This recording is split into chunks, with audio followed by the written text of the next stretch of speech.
Perfeito. Então vamos lá. Beleza. Bora lá, pessoal. Bom, bem-vindos à nossa segunda aula, tá? Fiquem à vontade para perguntas, seja no chat, seja para paralisar eu, Luiz, para uma possível dúvida, tá?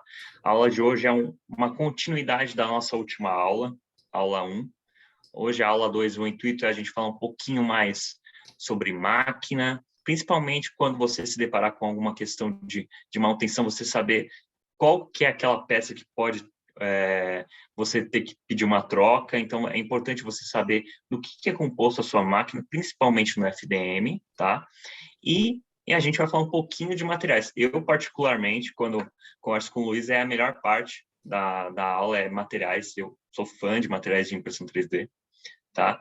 E também um pouquinho de desenho, tá? Como que a gente vai conseguir iniciar nesse mundo, principalmente para você que às vezes não tem aquele conhecimento do desenho no detalhe, acho que a gente vai conseguir mostrar alguns caminhos bem interessantes de como iniciar na impressão 3D, mesmo não tendo um conhecimento de desenho tão aprofundado, tá? Então, assim, fiquem à vontade, dúvidas, tanto no chat, como também no WhatsApp, vocês que estão no grupo do WhatsApp, fiquem à vontade para chamar tanto eu como o Luiz, e a gente para e vai na dúvida de vocês, tá? É isso Vamos lá. mesmo. Então, acho que é uma das aulas muito importantes que a gente pega o começo, que é o desenho. Então, como que a gente tem que ter um desenho ali, talvez com alguns detalhes, para a gente poder fazer depois o fatiamento. E também entender um pouco do equipamento que a gente usa, para a gente entender quais que são as possibilidades técnicas que ele tem de realizar a impressão 3D. Então, é importante a gente ter essa noção antes da gente ir para a aula 3, que é a aula de fatiador, que é o maior segredo e o maior trabalho que tem de impressão 3D é você fazer essas regulagens. E para a gente fazer essa regulagem, a gente precisa saber até onde nosso equipamento pode ir. E é muito importante essa aula por causa desses pontos. Tá bom? Exatamente. Bom, Exatamente. começando, a gente lembra aí que a impressão 3D ela é dividida em 4 etapas, né? Então, essas 4 etapas é o que a gente vai caminhar por elas para a gente poder entender um pouquinho mais, tá? Mas a primeira delas é o desenho, né? Então, é o início, o modelo é muito importante quando a gente vai fazer impressão 3D. A gente precisa de um modelo 3D para que isso seja executado. Então, a gente pode ter esse modelo por diversas maneiras. A gente pode modelar nossas peças. Então, para quem é mais técnico, tem aí NX, AutoCAD, SolidWorks e N outros softwares de desenho técnico, né?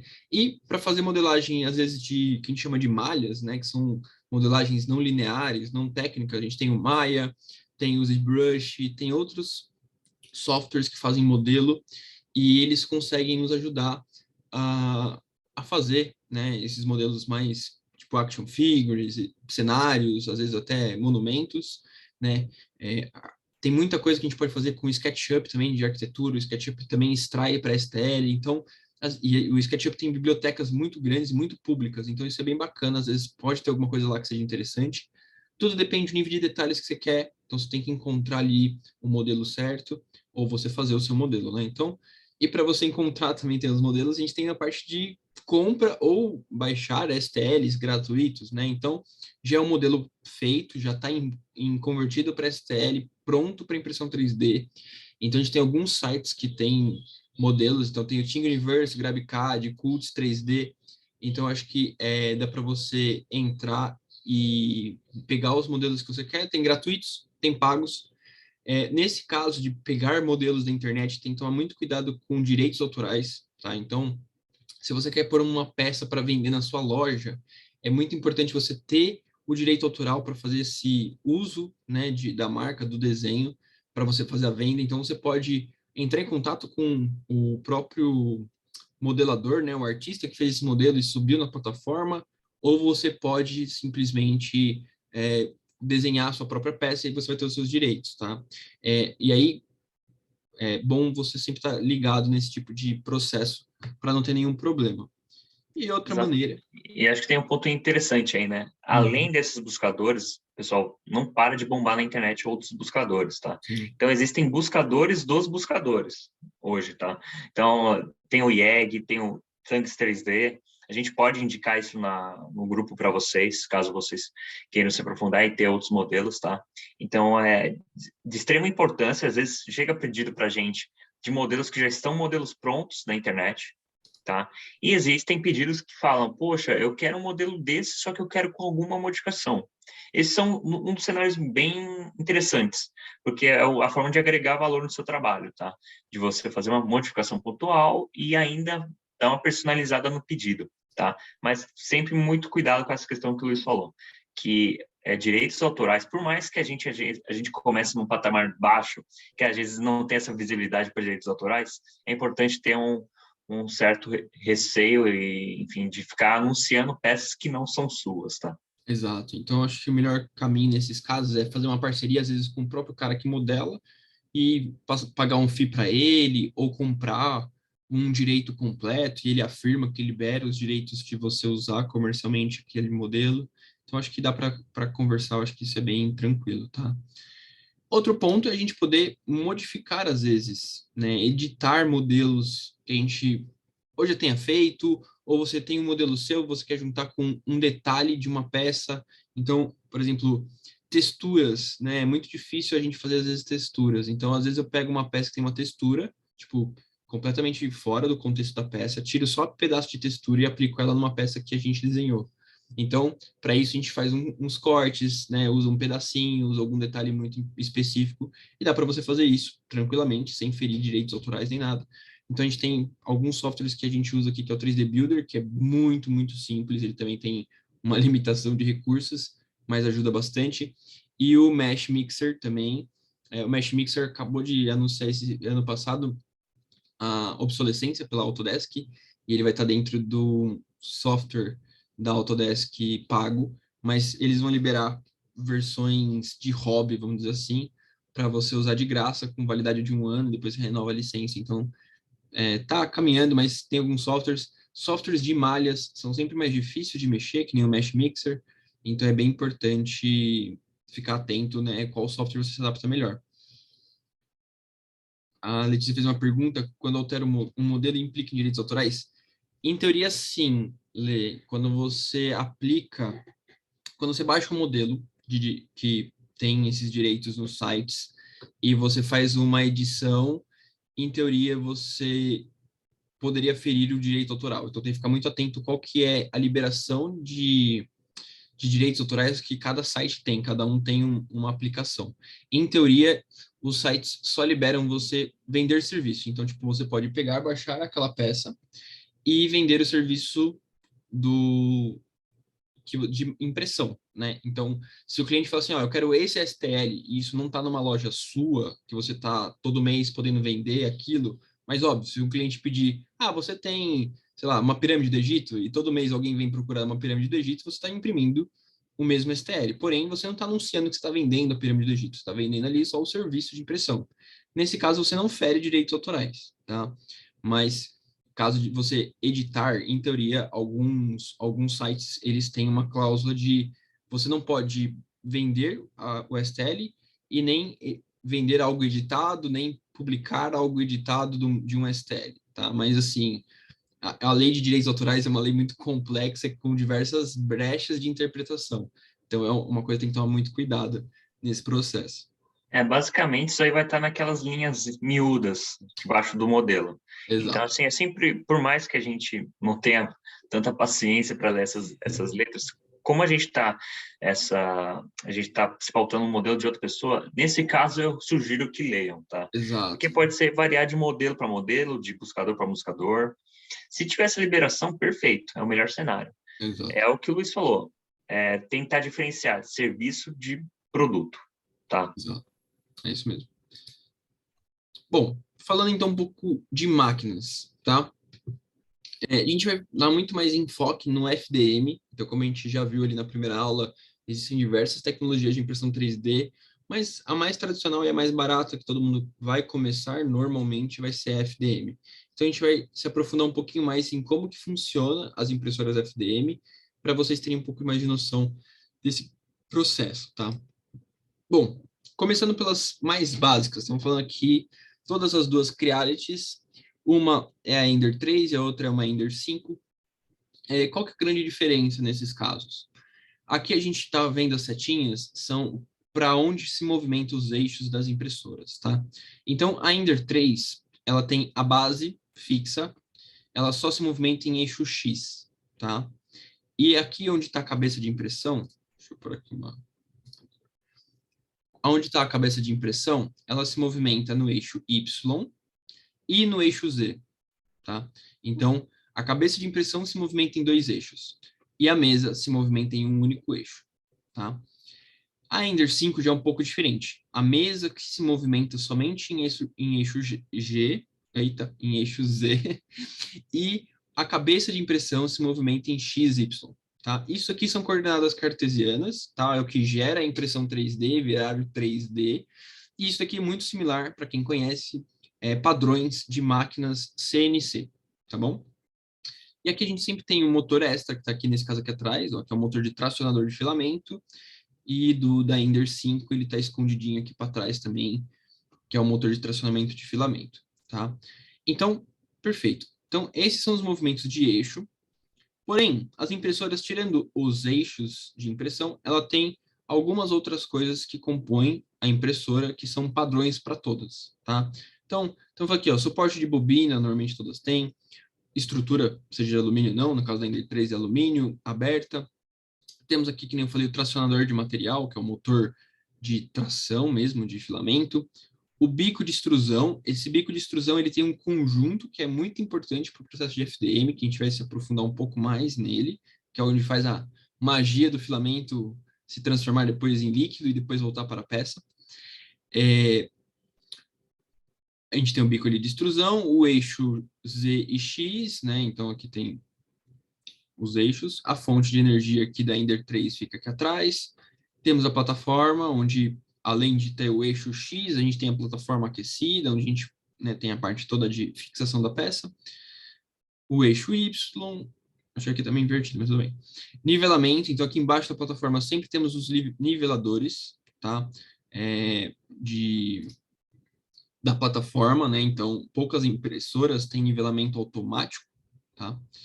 E o controlador, aqui a gente tem sempre o controlador da impressora, né? Então, nosso computadorzinho, ele controla tudo, temperatura, velocidade, seleção de programa e tudo mais. Então, se aprofundando um pouquinho mais no conjunto de extrusão. Então, o nosso bico de extrusão, ele é composto por alguns itens muito importantes, tá? Então, aqui a gente tem um guia de filamento. Esse guia de filamento normalmente é um Teflon, que a gente chama de PTFE. Ele vem até aqui, próximo da garganta do dissipador aqui, tá? A gente tem um dissipador de calor, que é um cooler, perdão, tem aqui umas aletas, que é o dissipador de calor, e temos o cooler, que faz uma ventilação forçada aqui para refrigerar. Por quê? A temperatura que a gente vai ver aqui embaixo, né? Então, temos aqui o 4, que vem até o tubo de Teflon, a garganta do extrusor, que é aqui o 5, o bloco aquecedor, onde fica a resistência, o nosso sensor de temperatura do bico, e o bico de impressão, tá? Então, qual que é a funcionalidade básica? O filamento vai vir aqui com um fiozinho de plástico lá, e ele vai vir até aqui. O ideal é que ele só esquente, né, e fique num estado meio líquido nessa região. O ideal é que daqui para cima ele não fique nesse estado, porque isso compromete, como a gente viu, o nosso motor de extrusão, ele está aqui atrás, ele não está em cima da cabeça. Então, o filamento tem que fazer um percurso até aqui. Então, se o filamento começar a ficar mole nesse percurso, a gente pode entupir, a gente não consegue empurrar o material. Então, esse conjunto de resfriamento é muito importante para garantir que daqui para cima o material esteja numa temperatura em que ele ainda esteja sólido, mas a gente consegue empurrar ele com força suficiente para que ele saia no nosso bico de impressão. Então, imagine o seguinte, o filamento, normalmente, a gente trabalha com 1,75 milímetros. A ponta do bico aqui embaixo, ela é de 0,4 milímetros. Então, é uma boa redução, que é exatamente o tempo para o material ficar líquido, sair pelo bico, ser depositado na região em que a impressora vai fazer a deposição, e ele já solidifica e forma a nossa estrutura, a nossa peça, tá? Então, esse conjunto aqui é um dos mais importantes. Existem N problemas que podem acontecer, o bico entupir, o teflon desgastar, o cooler parar e começar a aquecer acima. Então, assim, existem diversos problemas. Então, esse é o conjunto mais importante da FDM, do mesmo jeito que na SLA, que é de resina, o conjunto mais importante vai ser o projetor, né, que é onde faz realmente a oxidação da resina, tá bom? Então, na tecnologia de impressão 3D, existem dois tipos de motores de extrusão. Que nem a gente viu lá na Ender 3, o motor está bem longe da cabeça de impressão. Porém, existe modelos de impressora que ele está muito próximo, que a gente chama de direct drive. Então, logo em cima do bico de impressão está o nosso motor de tração. Então, o que isso faz? Que a gente tenha um controle de força muito maior aqui, porque o percurso de filamento é muito pequeno até o bico de extrusão, né? Então, a vantagem é a maior velocidade de impressão de filamentos flexíveis, né? Porque ele está muito mais próximo do bico. Menor necessidade de retração de material, porque como o motor está muito próximo, não precisa fazer uma força muito grande para retrair o material, para ele não escorrer. Maior facilidade para inserir filamentos na máquina, porque ele já está direto aqui conectado, né? Não tem que passar pelo tubinho inteiro até chegar na ponta, né? E qual que é a desvantagem? Maior peso sobre o carro de impressão, né? Então, se você lembra lá, o eixo da cabeça de impressão, ele se movimenta em XY, né? Ou em ZY. Então, se eu tenho mais peso ali, o meu motor que movimenta aquele eixo tem que fazer mais força. E cada vez que a gente quer cada vez mais velocidade na impressão 3D, isso pode prejudicar a sua impressão, tá? E aí, o motor normalmente usado pela Creality é o Bolden, né, que ele fica longe do conjunto de impressão e ele tem um tubinho que vai chegar até a cabeça ali de impressão, e isso tem algumas vantagens ou desvantagens, né? As vantagens é o menor peso sobre o carro de extrusão, então você consegue velocidades mais rápidas, acelerações mais rápidas, né? Mas as desvantagens são maior dificuldade para trabalhar com filamentos flexíveis, então caso eu vou trabalhar com filamento flexível, ele está muito longe aqui, então tem que tracionar ele mais, e é um filamento flexível, então é um pouco mais difícil. Probabilidade de um filamento dobre, assim, dobrar eles não podem dobrar, mas assim, que é uma região que tem uma limitação pelo próprio tubo de Teflon. Mas você pode ter, às vezes, um bolsão aqui no meio do caminho, e aí isso atrapalha. Então, é bem mais complicado. Os Baldwins têm que ter um pouquinho mais de atenção, tá?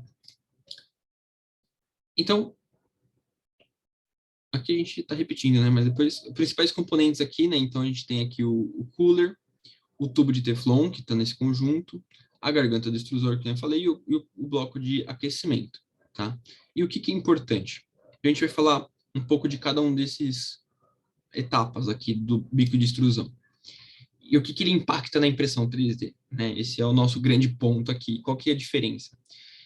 Então, essa parte aqui, que é a nossa ponta de bronze, normalmente, né? Que é o nosso 0,4 milímetros, para a gente fazer as configurações, ela tem algumas regras, tá? Então, tem a altura da camada, que a gente pode ver aqui, então, ao nosso espaço, né? Então, a gente vai fatiar a nossa peça em várias camadinhas, e essa altura dessa camada a gente vai configurar na impressora, lá no fatiador, para poder imprimir de novo a peça. Então, quando a gente está falando de um bico de 0,4, eu não posso exceder 80% do diâmetro do bico. Então, por exemplo, se eu tenho um bico de 0,4 milímetros, a camada que eu vou imprimir não pode passar de 0,32. Por quê? A máquina não tem espaço suficiente para depositar material mais do que 0,32 milímetros. Então, se a gente usa uma camada de 0,32, vai ser o máximo de volume de material que a gente pode fazer com que a impressora passa. Luiz, tem como mexer nisso? Tem. A gente pode aumentar diversos outros parâmetros. Mas isso é uma recomendação mecânica. Então, tipo assim, mais do que isso, a gente está forçando muito a natureza. Você pode estar forçando o motor de extrusão, você pode estar aumentando o desgaste do bico de bronze. Então, se você tiver que usar a temperatura maior para poder aumentar a fluidez de material, você pode acabar desgastando o Teflon, desgastando outros conjuntos da máquina. Então, é uma recomendação. Dificilmente você pode chegar a ter esse problema. Você pode trocar esse bico de 0,4 aqui, você compra um outro bico de 1 milímetro, de 0,6, 0,8, e aí esse tamanho aqui, né, essa altura de camada vai ficar cada vez maior. Então, existem outras maneiras de você fazer isso, tá vendo? Aqui outro exemplo é se você usar um de 0,6, você vai para 0,48 máximo. Então, tudo depende. A Letícia perguntou se é fácil encontrar esses bicos no mercado. Sim, é muito fácil. Você pode pegar o modelo da sua impressora lá. Existem diversos fabricantes de bicos aqui no Brasil, porque trabalhar com latão é uma coisa que a gente já trabalha há muito tempo, muito fácil, é um material barato. Então, qualquer usinagem simples consegue fazer esses tipos de bicos para a gente, né? A única tensão é que nem aqui a gente fez, ó, MK7 e MK8, muito utilizado pela Creality, tá? Então, isso é o padrão da Creality. Aí temos o ED3V6, MK10, Vulcano. Qual que é a diferença, Luiz, desses bicos? Todos eles vão ser de 0,4, por exemplo. O que muda neles é a rosca, tá? Essa rosca e essa altura aqui. Então, é o padrão. Isso daqui, gente, é padrão de mercado. Se você procurar bico MK7 de 0,4, em qualquer lugar no mundo, você vai encontrar eles. Então, isso vai ser super fácil, tá? Beleza, a gente falou aqui da altura da camada. Beleza, Luiz, mas o que isso impacta na minha peça? A gente vai ver mais para frente, mas tá vendo aqui essa linha? Então, imagina que a gente fosse imprimir uma peça na injeção plástica, a gente fosse usar uma injeção plástica para fazer uma peça, a gente queria que a peça tivesse um ângulo e ele fosse um ângulo perfeito. Ótimo. Na injeção, a gente vai fazer um molde e vai copiar esse ângulo perfeitamente. No caso da impressão 3D, a gente vai fatiar a peça para ela fazer este ângulo, mesmo que a nossa peça no 3D, no computador, tenha esse ângulo, a impressora vai fazer uma distribuição de camadas para fazer essa linha. Isso muda o quê? Quanto mais alto a linha, mais rústico, vamos dizer assim, fica o acabamento da peça. Quanto menor essa altura da linha, mais próximo dessa linha reta eu tenho. Então, a minha peça vai ficar com uma aparência muito mais bonita. A gente vai olhar isso com mais detalhes, tá bom? Então, foi basicamente o que eu falei aqui, projeto inclinado, então, para aumentar ou diminuir a qualidade, tá? O Lucas perguntou aqui.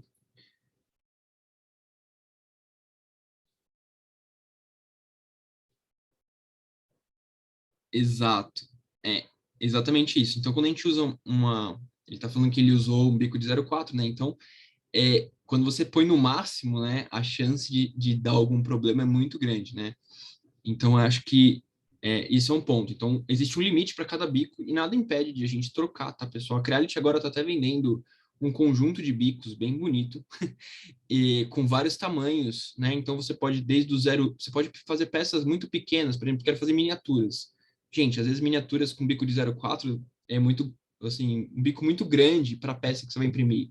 Então você pode comprar um bico de 0,2, 0,1, então você vai usar velocidades mais baixas, e você tem que configurar essas especificações do bico no software de fatiamento, e aí isso vai fazer com que o software entenda também as velocidades de extrusão que ele precisa fazer, e isso vai dar para você mais a habilidade de fazer detalhes pequenos. Então, se é uma peça de protótipo, eu quero fazer uma impressão rápida, você pode usar um bico de 1 milímetro, você vai ter uma velocidade de impressão maior, você vai poder usar camadas maiores, mas o acabamento, que não é a sua prioridade, vai ficar diferente. Né? Então, a gente pode ver aqui, ó, alguns exemplos. Aqui a gente usou um bico de 0,6 com uma camada de 0,25. Imprimiu essa peça aqui em 6 horas e 35 minutos. Mas se eu usar um bico de 0,4 com a mesma camada, imprimiu em 9 horas. Então, por quê? Porque exatamente o tanto de material que eu deposito para preencher o meu volume da peça é diferente. Aqui eu vou depositar muito mais material por camada do que desse lado, mesmo falando da mesma altura de camada. Então, percebam isso, mesmo falando da mesma altura de camada. Aqui, por exemplo, a gente está falando de a gente mudou a altura, né? Então tinha um bico de 0,4 com uma camada de 0,15, imprimiu em 11 horas. Agora eu fui para um bico de 1 milímetro com uma camada de 0,7, que é o máximo ali, e imprimi em 1 hora e 40.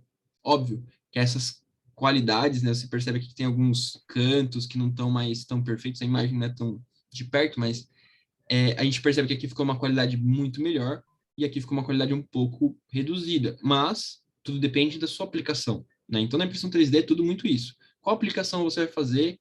Quais são as vantagens e desvantagens em fazer uma peça mais rápida ou uma peça mais devagar? Se eu quero ter um acabamento melhor ou um acabamento pior, né? O tamanho da peça, o número de detalhes da peça também influencia para o tipo de bico que você vai fazer, tá? E eu acho legal, né, Luiz, que essa é algo para vocês guardarem na mente para a próxima aula, tá, pessoal? Exato. Isso aqui é totalmente atrelado com a nossa próxima aula. A próxima aula ela vai ser um pouquinho mais prática, que vocês vão ver.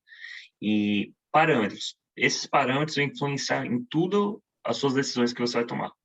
Geralmente, o que a gente pensa quando está indo para esse caminho? Vai de trás para frente. Qual que é o meu objetivo? Qual que é a minha peça? Aí você vai voltando. Ah, então para essa peça eu tenho que ter esse parâmetro, eu tenho que ter esse material. E vai voltando. Não dá para a gente seguir num ramo aleatório de pegar e imprimir e depois ver o que dá, que aí você vai perder material, você vai perder tempo, enfim. É o que a gente Exatamente. já sabe aí da história que a gente teve, né, Luizão? Exatamente. Então, é muito importante a gente sempre começar qual que é o produto final que eu quero, né? Então, seja ele resistência, que a gente vai ver aqui, muitos dos materiais podem influenciar isso, o acabamento, a aplicação final, temperatura, ou até mesmo aplicação para sol, água e tudo mais, alimento, né? Se eu quero ter um produto com alta qualidade, com baixa qualidade, simplesmente para fazer um protótipo. Então, tudo isso varia muito, pessoal. Então, é muito importante a gente ter essa visão muito clara. Falando um pouquinho sobre plataforma, né? Então, a plataforma é um item muito importante, porque é onde a nossa peça vai estar, e ela precisa ser o nosso ponto zero. Então, quem não imprime ainda, mas vocês vão se pegar muitas vezes fazendo isso. A primeira camada é a mais importante. Então, você vai pôr a peça lá. Eu sempre faço isso, põe a máquina para esquentar e você fica lá olhando assim, como é que tá a primeira camada? Não soltou, soltou, aqui ficou bom, aqui tá apertado, aqui tá solto. E fez uma camada lisinha, assim, aquele tapetinho. Puta, fez o tapetinho, beleza, pode deixar lá. Nem, mesmo que a peça demore 48 horas para imprimir, você sabe que vai dar tudo certo, porque a primeira camada deu certo. E o que a gente precisa da primeira camada, ser uma primeira camada perfeita? Primeiramente, tem a nivelamento da mesa. Então, a mesa, ela tem, a gente vai depois ver isso, ela tem as 4 rodinhas de nivelamento, então tem um procedimento para você fazer o nivelamento da mesa certinho, ela tem que estar super bem nivelada. Algumas impressoras estão vindo com uma mola que não é muito forte. Então, o que acontece? Às vezes você põe o nivelamento, imprimiu uma, duas vezes, você precisa nivelar de novo. O que a gente recomenda? Você pode comprar uma mola um pouco mais forte, eu fiz isso. Você coloca ali, você vai ver que quase nem mexe a plataforma, né? Então, você nivela ela e você garante que ela vai se manter por mais tempo de impressão. Então, depende. Se você vai ter impressões muito frequentes, tipo, entre uma peça sai outra, entre uma peça sai outra, vale a pena você investir em, às vezes, fazer pequenas modificações para facilitar você em ter menos trabalho de nivelamento de mesa, tá? Temperatura da mesa, pessoal. Todo mundo fala, PLA imprime sem precisar fazer com mesa aquecida. Concordo. Porém, com mesa aquecida é muito mais fácil. Você garante que o PLA não solta da mesa, tá? É, a temperatura de impressão, a temperatura de impressão pode variar conforme o fabricante de material. Então, tanto para o bico quanto para a mesa, tá? Eles normalmente passam uma recomendação, seguindo ali, eu acho que quase todos dá certo. Superfície de impressão. Pessoal, sempre tem que ser lisa, o mais lisa possível. A gente vai falar alguma coisa sobre alguns aderentes para te facilitar, então sempre tem que pensar, não pode ter bolha, não pode ter desnível, tem que ser o mais liso possível, para também dar um acabamento mais bonito possível da impressão, e tem que estar limpa, tá? Não pode haver vestígios de óleo, graxa, sujeira na mesa. Tipo, pôs a mão, até mesmo a mão com gordura nossa, assim, da mão, às vezes aquele ponto você vai ver que o material não vai grudar. E aí isso pode depois dar um problema de qualidade para você lá na frente. Então é muito importante sempre limpar. Tem outros produtos de adesivo, mas você pode pegar eu faço uma soluçãozinha às vezes com água e sabão só, spray na mesa, passa um paninho para secar, pronto. Você tirou toda a gordura, a mesa está limpa, principalmente se for de vidro, né? Então é uma ótima coisa para você começar. Além disso, você pode usar fita adesiva, folha de adesão, a gente vai falar qual que é a desvantagem e desvantagem de cada um, para você fazer melhorar a sua adesão na mesa, mas não pode esquecer de substituí-las regularmente. Vai chegar um momento que cada um desses processos podem perder a sua eficiência e você tem que trocar, tá? Então, tem que tomar muito cuidado com isso. Tomar muito cuidado também se for usar cola ou algo que use cola, spray, esse tipo de coisa que a gente vai falar também aqui, cuidado para não sujar os eixos do eixo Z, tá? Porque pode engripar, pode depois causar vibração, e o eixo Z é muito chato, ele é muito importante para a gente ter camadas muito bonitas, então tomar muito cuidado para não escapar ali, né, e sujar o resto da máquina, sempre tentar proteger de alguma forma, caso for usar. Então, limpar também e remover excessos com água e sabão ou com álcool, algo que remova realmente o excesso, tá? E também, aqui eu já falei, né? Então, agora importância de nivelar, a gente falou aqui qual que é a importância, quais são alguns processos que a gente recomenda fazer. Óbvio, aqui ainda é muito rápido, né, esse processo, mas caso vocês, puta, pessoal, a gente precisa de uma orientação melhor, como fazer um nivelamento, como fazer alguma coisa na mesa, se a gente depois faz isso e ensina vocês, faz um videozinho à parte, a gente bola alguma coisa que, caso vocês tenham muita dificuldade para esse processo aqui, tá bom? E agora, aproveitando, né, o ensejo de aderência, existem algumas oportunidades de você melhorar essa aderência, tá, pessoal? Então, essas oportunidades, às vezes, vão ser um pró ou até vão até piorar o seu lado, tá? Então, é importante você entender qual que é a aplicação e qual que é a peça voltando para aquilo que a gente já conversou anteriormente, tá? Entenda sempre qual que é o nível de investimento que você tem que fazer no projeto, tá? Por exemplo, pô, eu preciso melhorar minha aderência, só que eu vou começar a fazer isso com uma fita azul. Legal, o custo é baixo, é fácil de achar, para remover é perfeito. Só que assim, para você prejudicar a sua peça é 2 palitos se você não fizer uma correta aplicação. Você pode criar uma bolha na aplicação, e o que vai afetar diretamente a sua peça, tá? Então tem que tomar muito cuidado. Existe outro modelo de fita, que é a Capton, que também acaba melhorando esse aspecto, às vezes, de aplicação. Ele tem uma maior durabilidade, enfim. Só que se você não tiver a perícia daquele início de fazer uma correta aplicação bem nivelada, bem garantindo que não formou bolha na própria fita, é a mesma coisa da fita azul. Você vai acabar acaba gastando até um pouquinho mais do que da fita azul e acabando tendo o mesmo erro. Então, é Exato. importante ter esse controle e entender, poxa, às vezes um investimento maior vale um pouquinho mais a pena para eu melhorar um pouquinho a minha qualidade de aderência da peça, tá? Só acrescentando um detalhe, a fita azul, ela é muito boa para a gente usar para PLA, né?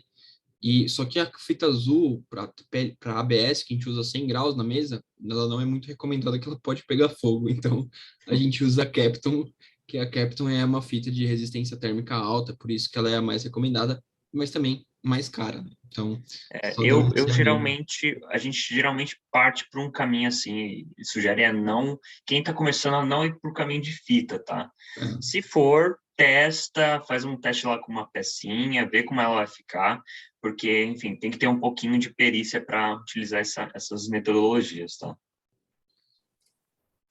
Vamos lá. E tem outro modelo que aí eu acho que é um melhor acesso ainda no mercado, que é a cola bastão, né? Ela funciona bem, tem um baixo custo também, é fácil de aplicar, só que acaba incorrendo aquele ponto que o Luiz falou anteriormente. Para você causar um tipo de contaminação, enfim, pelo contrário, às vezes até perder a aderência, se você aplicar em excesso, é Uhum. rapidinho, tá? Então, assim, é aquele equilíbrio. Você tem que ter um equilíbrio nisso. Isso só você vai conseguir no dia a dia. Não existe uma fórmula mágica que você vai falar, poxa, aplique tantas gramas na cola, na plataforma, enfim, isso não existe. É realmente a experiência. Então, é algo que também a gente, às vezes, tenta sugerir um pouquinho mais de cuidado para os nossos alunos. Vocês vão ver que mais para frente a gente tem algumas soluções bem legais que eu acho que, por mais que seja um investimento um pouquinho maior, mas para quem está iniciando é bem didático essas alternativas. O spray mesmo ele é algo mais simples. Ele dispersa mais na plataforma. Só que, ao mesmo tempo que ele dispersa mais na plataforma, ele também causa o risco de você contaminar outras peças. Então, vamos imaginar que você está passando spray, só que você está passando um spray como se estivesse passando um desodorante, tipo, para todo lado. Você está Exato. contaminando toda a máquina. Então, assim, se você não tem um correto direcionamento, viu que realmente o spray só está atingindo aquela plataforma de uma quantidade adequada, você pode causar outros transtornos na sua máquina e até pontos de mecânica que podem prejudicar a sua máquina. Então, é realmente para se tomar cuidado. Toda alternativa também tem algum ônus. Então, é importante tomar cuidado e reparar nesses prós e contras que a gente está mostrando aqui para vocês, tá? E aqui eu acredito que são uma das alternativas mais interessantes para estar trabalhando, tá, pessoal? Você tem a folha de pay. A folha de peito também não é difícil de achar, acho que em algumas lojas de papelarias deve ter essa folha de pay. Enfim, Calunga também tem essa folha de pay. Só esse tipo de loja você vai encontrar. É fácil de aplicar, a qualidade superficial ela já é um pouquinho melhor, já é mais favorável. Vamos imaginar que a gente estava falando de produtos que vai depender muito da forma de aplicação. Aqui não. Depende um pouco da sua forma de aplicação, só que é um pouquinho mais homogêneo. Então, acaba facilitando ainda mais a sua possibilidade de impressão. Porém, tomem muito cuidado também, assim como na fita, se você aplica de uma forma totalmente irregular isso, a sua superfície da peça tende a ficar totalmente desnivelada, tá? Então, tomem muito cuidado. E tem, acho que é um dos melhores caminhos, que são as placas flexíveis. Isso aqui é quase um toque de mágica, pessoal. Depois que você começa a usar essas placas flexíveis, acho que é até ruim você querer voltar a outras alternativas, tá? Porque isso aqui é basicamente no movimento você consegue destacar, óbvio que com cuidado da peça, com a geometria da peça que você está aplicando, mas é um modelo um pouco mais facilitador e didático de estar utilizando, tá? E também é com preço um pouquinho mais elevado se comparado aos demais. Mas é uma sugestão nossa, se você tiver essa condição de utilizar já isso logo de cara, porque realmente é muito mais didático você iniciar com uma placa dessa, tá? Exato. A gente começou a primeira impressora que a gente trouxe, a gente usava muito folha de pay. É um adesivo simples de aplicar, da 3M, simples de aplicar, mas difícil de tirar. O negócio é, depois que fica um tempo na máquina, é um trabalhinho, você desregula a máquina quase inteira para poder tirar, porque a cola fica ali mesmo. E o único ponto é que ele é uma lixa, e com o tempo ele vai perdendo, né, essas propriedades de lixa, vai ficando mais liso a superfície, e aí com o tempo você acaba tendo que trocar. Então, se você errar o nivelamento da impressora, ela pode danificar a lixa, você tem que trocar antes, então é muito, muito complicado.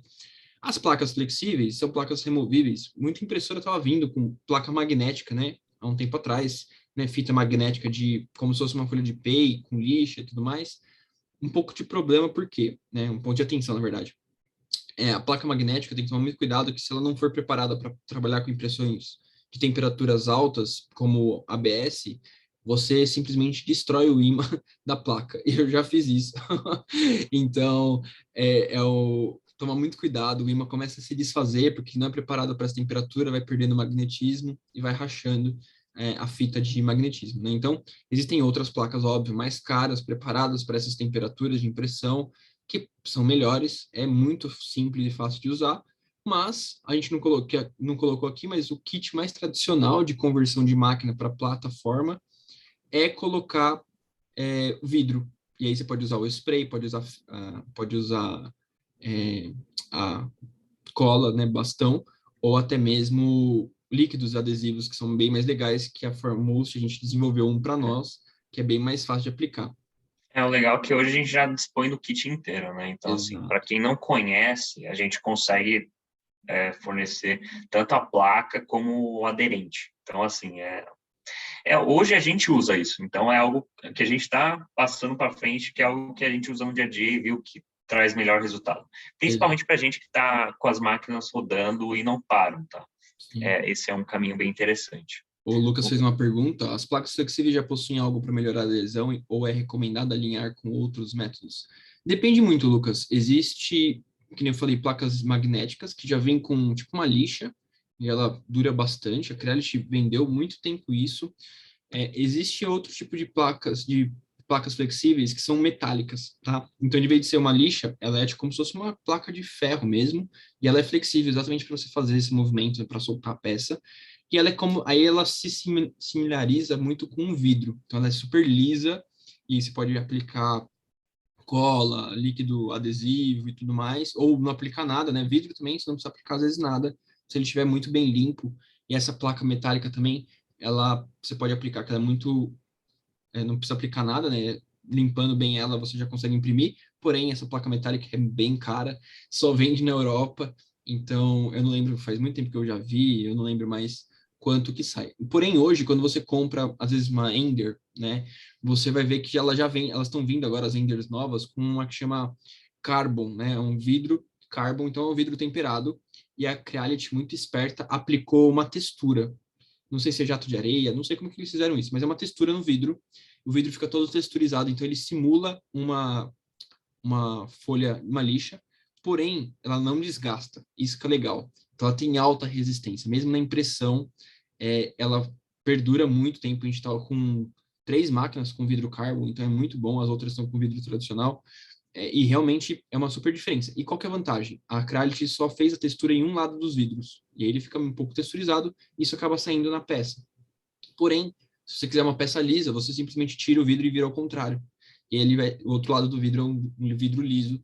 Você consegue ter um acabamento, por exemplo, brilhante, tipo espelho, que nem algumas pessoas pedem para a gente ter esse acabamento na peça. Então, isso é muito importante. É bem legal. Mas, sim, você pode aplicar, dependendo do tipo de placa magnética que você usar, ou placa flexível, você consegue fazer uma adaptação com outros elementos fixadores. Mas tudo isso, pessoal, caso precisem, tá? Nem sempre você precisa usar elementos fixadores para impressão. Se seu material, a sua impressora às vezes tem uma plataforma boa, né, um material bom, você pode testar só ajustando as temperaturas, mantendo a mesa muito bem limpa, que bem provável que vai ter uma aderência legal, você vai conseguir trabalhar muito bem assim com a sua impressão, tá? Eu acho que a limpeza é o meio caminho andado aí, né? Não ter Cara, gordura, limpeza... limpar com um pouquinho de água e sabão e secar bem é um primeiro passo muito, muito, muito importante. Bom, pessoal, agora a gente entra em materiais, tá? Materiais a gente vai dar foco principalmente em 3 tipos, que é os mais conhecidos no mercado hoje de impressão 3D, tá? Que é o PLA e o ABS e o PTG, tá? Aqui a gente tem um gráfico aqui, principalmente para quem é engenheiro, gosta do curso de engenharia, vai conhecer um pouquinho desse gráfico, tá? Isso aqui é só para ilustrar as diferenças das propriedades mecânicas dessas peças e o porquê cada peça é indicada para um diferente tipo de aplicação, tá? Aqui também vocês podem ver que tem outros tipos de materiais, também são materiais que você já encontra facilmente no mercado, tá? Por exemplo, o flexível, hoje já tem uma variação do PLA flexível, tem o RIPS, tem o nylon, o tritan, o wood. O wood é bem legal, tá, pessoal? Particularmente é quase uma madeira mesmo, a gente teve a oportunidade de brincar um pouquinho com o wood aqui Difícil de na achar, Fórmula. mas Difícil de legal. achar, mas também com aplicação totalmente diferente, tá? Então, se vocês forem ver, a gente vai entrar um pouquinho no detalhe desses materiais agora. Cada material vai ter a sua aplicação e, principalmente, a questão de parâmetros, tá? Que é extremamente importante. É aquela historinha que eu falei. Pensou na peça. Para aquela peça, o que aquela peça exige? Beleza, ela exige um poder mais de mecânico, ela é uma peça de decoração, tá? Quais parâmetros que eu vou precisar para aquela peça? Qual material que eu vou usar? Esses parâmetros estão adequados para esse material? Então, realmente é um quebra-cabeça que você monta para ir para o próximo passo, que realmente é o processo de impressão, que também são outros parâmetros que na próxima aula o Luiz vai estar entrando no detalhe com vocês de uma forma bem mais prática, tá? Vamos lá, Luizão. O ABS, pessoal. O ABS, geralmente, ele é algo muito tentador para quem está começando a fazer impressão 3D, tá? Por quê? Porque, geralmente, você tem na prateleira o ABS e o PLA. E o ABS, ele realmente é um preço um pouquinho mais acessível que o PLA. Só que o ABS, ele exige algumas particularidades muito importantes quando a gente pensa nas propriedades mecânicas dele. Tá? Ou seja, ele é um material que você não consegue, por exemplo, se você não tiver uma perícia muito grande, trabalhar em impressoras muito abertas, principalmente no tamanho da peça. Então, é importante ter esse cuidado. Poxa, é uma peça que vai exigir algum tipo de reforço mecânico. Poxa, uma engrenagem, por exemplo. Poxa, pensa no ABS. Será que não faz sentido você estar utilizando o ABS? O PLA já não. O PLA talvez não faça tanto sentido. Tá? Então, é importante ter esse tipo de controle, tá? E aqui a gente coloca algumas características para você, que é a questão da resistência mecânica, que eu acabei de comentar. Então, geralmente, quando a gente faz peças de protótipo para empresas, a gente acaba partindo para um ABS. Óbvio que a gente pergunta para o nosso cliente, você vai fazer uma aplicação funcional da peça? Se sim, opa, vamos para o ABS. Agora não, se é uma análise dimensional, não, vamos para um PLA, que é, em termos de processo, vai nos ajudar, porque ele tem uma fluidez melhor, tá? O Luiz sabe como é isso e realmente a gente teve muito trabalho nesse começo porque a gente bateu cabeça. Poxa, vamos em ABS porque era algo mais acessível para a gente estar adquirindo. Na verdade, Mas foi o que a muito... gente perdeu de peça foi uma enormidade, tá, pessoal? foi muita inocência nossa, pessoal. Então a gente está falando isso para vocês não cometerem o mesmo erro que a gente. ABS é Exato. mais barato? Nossa, mais barato. A gente era de indústria, putz, ABS, a gente vê na fábrica todo dia, vamos comprar É. ABS. Sorte que a gente tinha comprado uma impressora fechada quando a gente começou. Mas a Uhum. partir do momento que a gente começou a trabalhar com impressora aberta, é muito difícil você controlar os parâmetros do ABS para ter uma peça muito boa, sem trincas. E também desgasta muito a máquina quando não está preparada para trabalhar com ABS. Estamos falando de 100 graus de temperatura na mesa. É bastante. Você imprimir continuamente gera um desgaste bem alto nesses equipamentos, tá? Exatamente. Então, é algo que acaba refletindo também na sua máquina.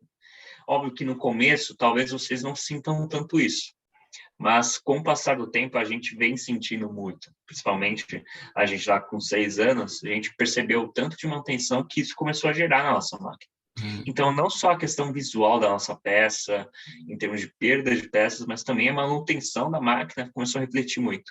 Foi quando a gente realmente teve a ciência de correr atrás desse conhecimento e entender, poxa, o investimento vale a pena se você vai para uma PLA. Até porque depois, lá na frente, ele se paga no quesito manutenção de máquina, no quesito bico, no quesito Teflon, que o Luiz comentou no começo da aula, que faz muita diferença você ter que ficar trocando o Teflon, acaba perdendo produtividade de ter que trocar aquele Teflon, por mais que não seja um custo muito alto. Então, realmente é bom entender essas aplicações, tá? PLA. PLA, vocês vão ver que a gente, principalmente aqui na Formotion, a gente usa muito PLA. Principalmente em peças de decoração, peças enfim, de coleção, porque senão são peças que você não está solicitando mecanicamente. E são peças que a gente, às vezes, acaba conseguindo ter um acabamento interessante para a nossa aplicação. Peças que você tem uma fluidez melhor na máquina, a questão da temperatura ajuda muito a não desgastar tantos componentes, tá? Então, por exemplo, se você quer, por exemplo, uma peça que vai sofrer um desgaste por fricção, que é o que a gente coloca aqui. Poxa, você acabou de falar que é uma peça que eu não quero, não precisa ter tanta resistência mecânica, mas é diferente. Resistência mecânica, a gente fala tipo um impacto, uma solicitação de esforço em cima da peça. Fricção, não. Fricção é como se você estivesse fazendo um movimento de desgaste entre peças e o PLA concederia um melhor resultado. Tá? A alta qualidade superficial. Poxa, para decoração, é aquela peça que você vai conseguir um brilho melhor. E para decoração isso faz muita diferença. A gente sentiu isso quando a gente fez essa transição. Poxa, o cliente começou a notar mais valor na peça. Poxa, olha, uma peça brilhante de decoração. Faz sentido, ela dá mais vivacidade para a sua peça, tá, pessoal? E a questão das peças grandes que eu comentei que a gente teve muito sufoco lá atrás. Às vezes a gente queria fazer uma peça muito grande em ABS, até por questão de custo. Aí, do nada, a gente, em processo de finalização, aparece aquela trinca indesejada. Poxa, se a gente tivesse usado um PLA, sabendo que a peça não teria uma solicitação mecânica muito alta, poxa, a gente teria economizado dinheiro em máquina, e, enfim, material. E que é algo que a gente está passando para vocês tomarem esse cuidado também, então. É, Beleza? um ponto importante, peças de grande volume, pessoal, sempre tentem ir para o PLA, tá? Dificilmente peças com, tipo, volume, eu digo assim, peça com 200, 300, 400 gramas de material, altura de 200 milímetros, 150 milímetros, são peças muito altas, e o ABS, por mais que seja uma impressora fechada, você ainda vai ter um pouquinho de trabalho para garantir que essa peça mantenha uma temperatura estável até ela chegar no final da impressão, onde ela vai contrair todo mundo junto e não ter trincas. Então, assim, peças muito grandes, putz, não vai ter esforço, temperatura do PLA aceita a aplicação da peça, não tem esforço, corre para um PLA, né? Que é bem mais interessante, vocês vão ter muito menos problemas. Putz, não tem como fugir disso, o que eu faço? Aí tem outras artimanhas que você pode usar que pode te ajudar a garantir que aquele invólucro da peça seja mantido uma temperatura ok para o ABS terminar a sua impressão, tá bom? Aí a gente Exato. conversa quando chegar nesse momento. Exato. Acho que a próxima aula vai nortear vocês um pouquinho disso. Mas existe, por exemplo, a técnica de você fazer uma peça modular. Poxa, será que para fazer modular atende? Se eu fizer ela em ABS, entendeu? Mas vale muito da conversa que se você estiver vendendo a peça com o seu cliente, entender a aplicação, E aí, realmente, você sempre tem que ter essa conversa. Ou se a peça é para você mesmo, e entender aquela historinha que a gente bate, vai frisar sempre, que é qual que é o objetivo da minha peça, tá? Essa é a primeira pergunta de sempre, Sim. tá? E o PTG, pessoal, o PTG, ele exige uma aplicação um pouquinho mais diferenciada e a gente tem que tomar muito cuidado em relação aos parâmetros que a gente for colocar na máquina, principalmente para não entupir bico diretamente, tá? Isso aí é algo realmente que é rotina. A gente teve na turma passada muita gente questionando a respeito disso. Poxa, eu comprei um PTG aqui, só que começou a entupir bico. A gente já, quando fala PTG, a gente já coloca um passo para trás e tenta entender qual que é o PTG e, óbvio, tudo isso aqui que a gente está falando vai depender também da indicação do seu fabricante, tá? Mas o PTG, ele tem algumas propriedades bem interessantes que às vezes você não vai conseguir nem no PLA e nem no ABS. Por exemplo, a questão da flexibilidade. Por mais que existem os materiais flexíveis, mas se você quiser um meio termo, o PTG pode te ajudar. Tem alta resistência mecânica também. Só que eu acho que um ponto importante que não tem tão forte no ABS como no PLA é a questão da resistência química e principalmente de pressão, tá? O PTG ele vai te dar uma propriedade melhor em relação a esses termos do que o PLA e o ABS. Então é aquele ponto, poxa, eu quero fazer alguma peça que vai ficar exposta a algum tipo de química. Óbvio que se não colocar isso em uma solda cáustica, que isso aqui já não vai atender. Mas é entender qual que são as propriedades que o PTG tem que atender. Novamente, a historinha, tá, pessoal? Então, assim, peças sujeitas à pressão, poxa, eu vou fazer um protótipo de uma bomba, óbvio, entender qual que é a pressão daquela bomba, tá? Que você vai fazer, uma bomba de ar, uma bomba de água, que a gente já fez aqui até protótipos, né, nesse sentido aqui na Sim. Tembis, na Formotion. E, enfim, entender, façam a história na cabeça de vocês, beleza? A Renata fez uma pergunta aqui: qual material é mais indicado para imprimir peças que terão contato com alimentos? Realmente, isso é uma pergunta muito bacana. O mais recomendado de todos é o PTG, porque ele é um material que a gente chama de estéreo, tá? Então ele não é. PTG, pessoal, é um PET, chama PETG, exatamente isso, vem do PET mesmo, da garrafa PET. Então, imagina tudo que você pode levar em um PET e você poderia fazer uma peça com impressão 3D. Então, o mais recomendado de todos eles seria um PTG, mas a gente não vê no mercado restrições em ABS. Muito material que a gente tem da cozinha é feito em ABS, é feito com plástico, então não tem problema.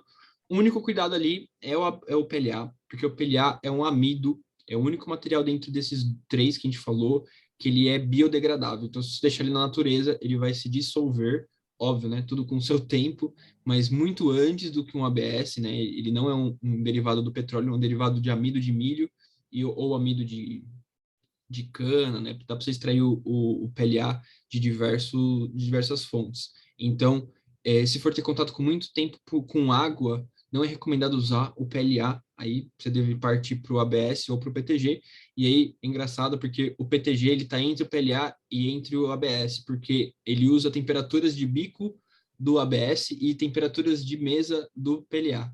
Então, ele é uma confusão. E por que o Felipe falou que entope muito o bico, tá? E aí já uma dica extra para vocês aqui na aula de hoje. Porque o PTG, quando você faz o processo de extrusão dele, tende a se expandir. Então, por isso que é importante você ficar muito atento à temperatura de impressão que o fabricante recomenda, porque na hora que ele sai, se a temperatura está muito alta, ele tende a expandir. Então, se você não está imprimindo na velocidade correta de impressão, o material ele expande dentro do bico, e aí ele entope. E aí ele carboniza ali na ponta, e aí é um trampinho para desentupir bico que vocês vão descobrir depois. Mas uma hora sempre alguém vai entupir o bico. Então, tipo, para essa aplicação de alimentos, o mais recomendado de todos, se for uma aplicação muito constante, né, seria o PTG mesmo, tá bom?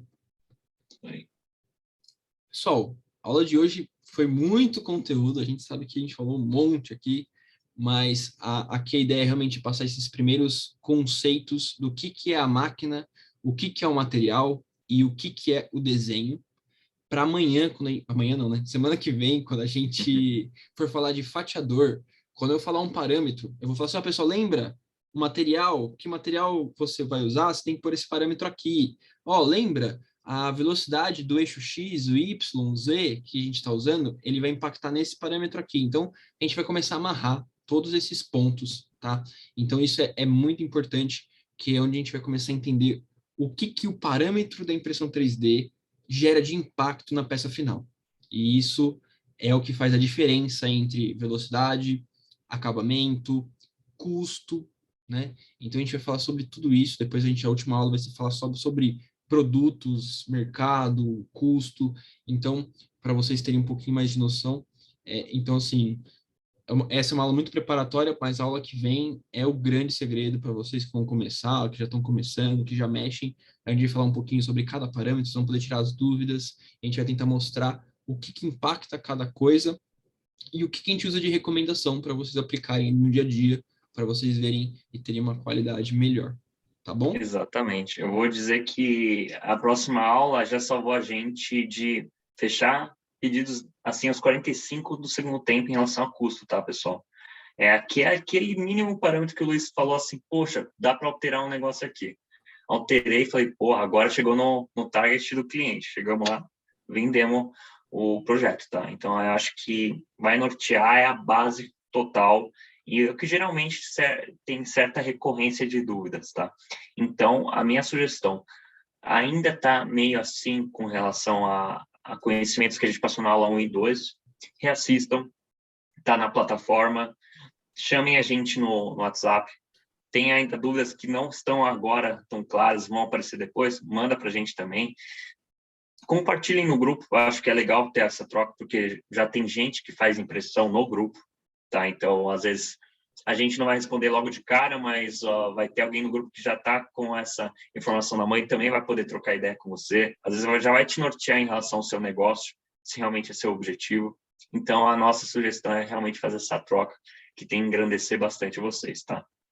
É isso aí, pessoal. Então, fique à vontade. Se quiserem estar lá reassistindo a aula na plataforma, quiser fazer pergunta nos comentários lá, pode fazer também para não esquecer. A gente está respondendo lá também pela plataforma. Então, fiquem tranquilos. Aproveitem, lá vai estar gravado. Daqui a pouco, assim que terminar, a gente sobe o material lá e também subo a apresentação para vocês acompanharem, tá? Então, fiquem tranquilos. Qualquer dúvida, vocês sabem onde encontrar a gente. E obrigado por hoje. A gente está mantendo aqui pontualmente é, 1 hora de aula aqui, mas se precisar estender também, se tiver o papo bacana, a gente fica também, pessoal. Não é por isso, tá bom? Exatamente, pessoal. E já, caso vocês já tenham sugestão, lembrem que vocês ainda têm 2 aulas bônus, tá? E a gente tem a mentoria pós as aulas, tá?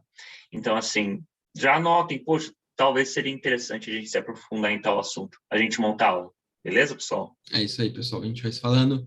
Até mais, até semana que vem. Valeu, pessoal.